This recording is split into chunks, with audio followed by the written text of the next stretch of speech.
Bonjour les enfants. C'est papa. Mon mur est un asile psychiatrique à ciel ouvert et ma salle d'attente est toujours bondée. Bienvenue à la clinique les enfants. Bienvenue à la clinique Martin. Bienvenue à la clinique Martin. Tu vois, je t'ai supplié hier de ne pas aller à cette télévision, de ne pas aller à la télé, de faire un peu profil bas, d'essayer de comprendre la douleur des gens. Je t'ai dit les réactions à chaud. C'est pas bien. Comme je te l'ai dit, je suis ton ami, pas ton complice. Tes complices vont te noyer. Je t'ai entendu dire à la télé, Martin, que tu n'as de compte à rendre à personne. Non, Martin. La loi de l'espace public et la loi d'être un homme public voudrait dire qu'on a des comptes à rendre au public. Tu as des comptes à rendre au public.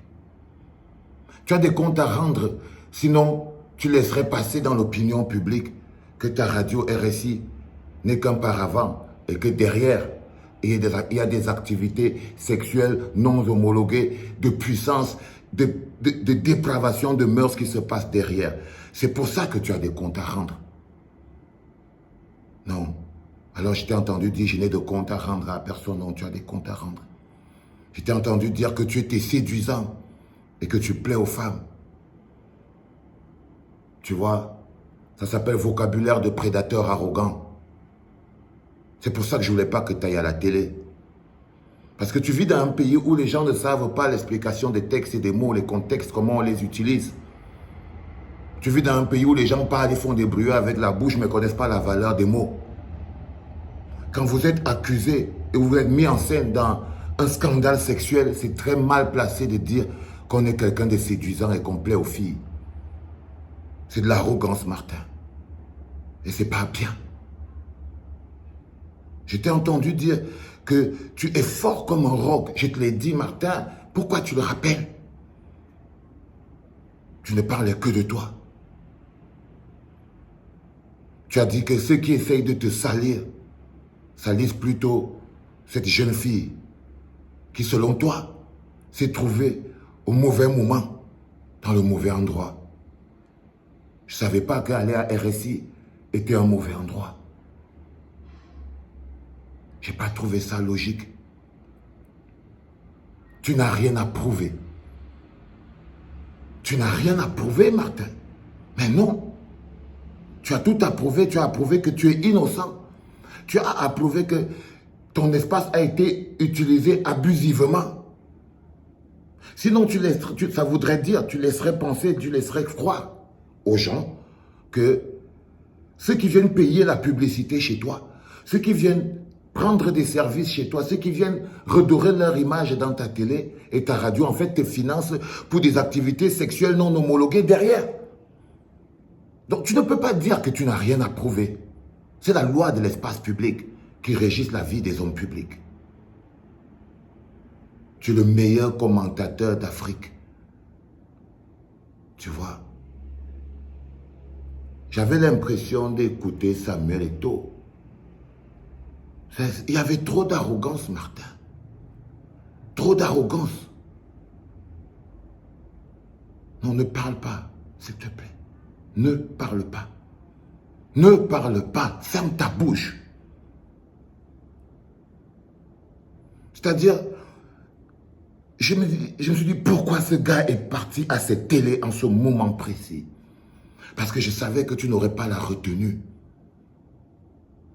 Que tu n'aurais pas la retenue. On est face à une situation claire. Et j'ai cherché le sort de cette jeune fille. Tu t'es présenté, tu es la victime. J'ai cherché, même quand tu parlais de cette jeune fille, c'était comme si tu la violentais une deuxième fois. Avec mépris, avec condescendance. Parce que tu étais sur la défensive. Et je t'ai dit, ne pars pas à la télé si c'est pour être sur la défensive. Mais tu étais sur la défensive. Tu as voulu tout écraser, tu as même encore réécrasé cette jeune fille. la deuxième fois. Martin. Mais le problème reste le même.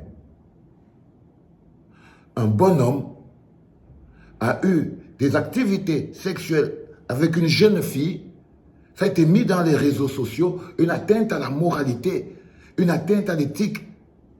Dans ton bureau, tu connais le nom de ce bonhomme et tu décides de ne pas le dire.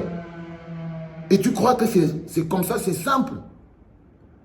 Que tu peux voir quelqu'un tuer quelqu'un et dire que non, moi je l'ai vu tuer, mais je ne veux pas dire. Non, Martin. Là, ça veut dire que tu as peur de quelqu'un. Là, ça veut dire qu'il y a que peur de... Tu préfères risquer l'honneur de ta radio RSI. Tu préfères ignorer la souffrance réelle de cette jeune fille pour protéger quelqu'un. Et tu dis que tu n'as peur de rien, frère? Non, putain, ça commence à peine, Martin. Je te promets, cousin, change de ligne de défense. Tu ne peux pas te permettre une telle arrogance en cette situation. Cette jeune fille, elle n'est pas qu'une jeune fille, elle a un nom. Je crois qu'elle s'appelle Malaika ou Malaika. Elle a une famille, elle a des gens, elle a une émotion, elle a un cœur. Tu as parlé comme si elle n'avait pas droit à la parole parce qu'elle va aussi donner sa version des faits. Quand elle va dire aux gens que tu connaissais ce bonhomme, comment tu vas faire?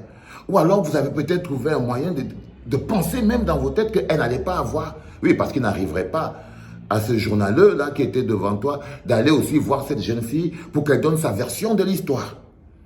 Parce que le jour où elle va donner sa version de l'histoire, tu vas te dire, j'aurais dû attendre un peu. Tu entends, Martin? Le jour où cette jeune fille va donner sa version de l'histoire, parce que j'ai l'impression qu'il n'y a aucun journaliste là qui a suffisamment de méthodologie journalistique pour dire, on va aussi aller prendre la vie de cette jeune fille. Parce que comme c'est une pauvre victime, une pauvre fille, elle n'a pas droit à la parole. Je voulais expliquer, les enfants, dans ce pays, lorsqu'il y a un crime, au lieu de chercher le coupable, on cherche d'abord la victime. On veut savoir qui est la victime. La victime est là, elle est ignorée. Vous voyez ce que je veux dire? Le seul pays où, lorsqu'il y a un crime, au lieu de chercher le coupable, on cherche la victime. Parce qu'on vit dans un monde où de l'impunité et du pouvoir. C'est l'attitude des hommes de pouvoir. Les hommes de pouvoir, l'usage de la puissance, de la force, sur les plus faibles, les plus défavorisés, les minorités. Cette société où la morale a été totalement pervertie. Et je ne vais pas, je suis ton ami, Martin, je ne vais pas, non. On devrait avoir en projection l'image d'une société avec des valeurs. Que les gens sachent au moins que si tu fais ça, ce n'est pas bien. On ne va pas normaliser ce genre d'acte. On ne peut pas rester et se dire, bon, c'est aussi normal que ça se passe comme ça. Parce que même si les gens le font, il faut au moins qu'on sache que les codes sociétaux disent que ce n'est pas bien. On a normalisé le vol, on a normalisé la corruption, on a normalisé le détournement de fonds publics. On a tout normalisé aujourd'hui, on normalise la dépravation des mœurs. On légitime. Ça ne choque plus. Non, Martin, je suis choqué. Je suis choqué que tu choisisses de protéger quelqu'un au lieu de protéger la morale et l'éthique. Je te jure devant Dieu, tu n'es pas sorti de l'auberge. Tu n'es pas sorti de l'auberge. Ça va être dur. Allez, va. Va, Martin. Pars. Pars. Ça fait 3 fois que tu es là. Qu'est-ce que tu veux? Va. Va, mon ami. Pas chez vous. Les enfants, c'était papa.